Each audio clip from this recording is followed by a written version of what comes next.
ഹരേ കൃഷ്ണ. സർവം ശ്രീ രാധാകൃഷ്ണാർപ്പണമസ്തു. അധ്യായം 3 കർമ്മയോഗം. ശ്ലോകം 8. നിയതം കുരു കർമ്മത്വം കർമാജ്യായോ ഹ്യകർമ്മണഃ ശരീരയാത്രാപി ച തേ ന പ്രസിദ്ധ്യേത കർമ്മണഃ.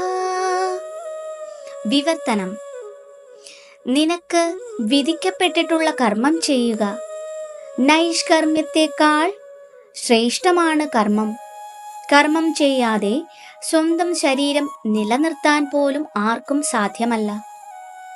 ഭാവാർത്ഥം: ഉന്നതമായ വംശപാരമ്പര്യമുണ്ടെന്ന് അവകാശപ്പെടുന്ന കപടയോഗികളും ആധ്യാത്മിക പുരോഗതിക്ക് വേണ്ടി സർവവും ത്യജിച്ചുവെന്ന് നടിക്കുന്ന പണ്ഡിതന്മാരും ഏറെ പേരുണ്ട്.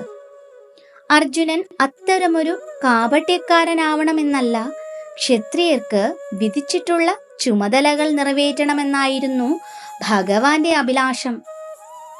അർജുനൻ ഗൃഹസ്ഥനാണ്, സൈന്യാധിപനുമാണ്.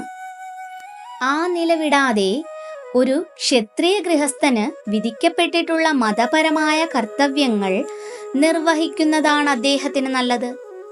അങ്ങനെയുള്ള വിഹിത കർമ്മങ്ങളാണ് ക്രമേണ ഒരു പ്രാപഞ്ചികന്റെ ഹൃദയം ശുദ്ധീകരിച്ച് ഭൗതികതാ മാലിന്യങ്ങളിൽ നിന്ന് അവനെ മോചിപ്പിക്കുന്നത്. ജീവിത വൃത്തിക്കായി കൊണ്ടുള്ള കപട സന്യാസത്തെ കൃഷ്ണനാകട്ടെ ഏതെങ്കിലും മതഗ്രന്ഥങ്ങളാകട്ടെ അംഗീകരിക്കുന്നില്ല. ജീവനും ശരീരവും നിലനിർത്താൻ ഏതൊരാളും കർമ്മം ചെയ്യുക തന്നെ വേണം.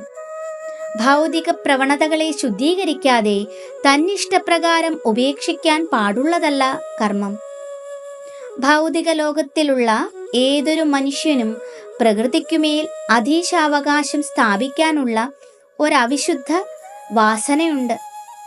ഒരു വിധത്തിൽ ഇന്ദ്രിയ സുഖങ്ങൾ അനുഭവിക്കാനുള്ള വാസന തന്നെയാണിത്. അത്തരം അവിശുദ്ധ വാസനകളെ തുടച്ചു നീക്കേണ്ടതാണ്. വിധിക്കപ്പെട്ട കർമ്മങ്ങളാൽ ആ ശുദ്ധീകരണ പ്രക്രിയ നടത്താതെ ആരും സ്വന്തം പ്രവൃത്തികൾ ഉപേക്ഷിച്ചും അന്യരുടെ ഔദാര്യത്തിൽ ജീവിച്ചും അതീന്ദ്രിയജ്ഞാനിയെന്ന് പേരെടുക്കാൻ തുനിഞ്ഞുകൂടാ. ഹരേ കൃഷ്ണ. സർവം ശ്രീ രാധാകൃഷ്ണാർപ്പണമസ്തു.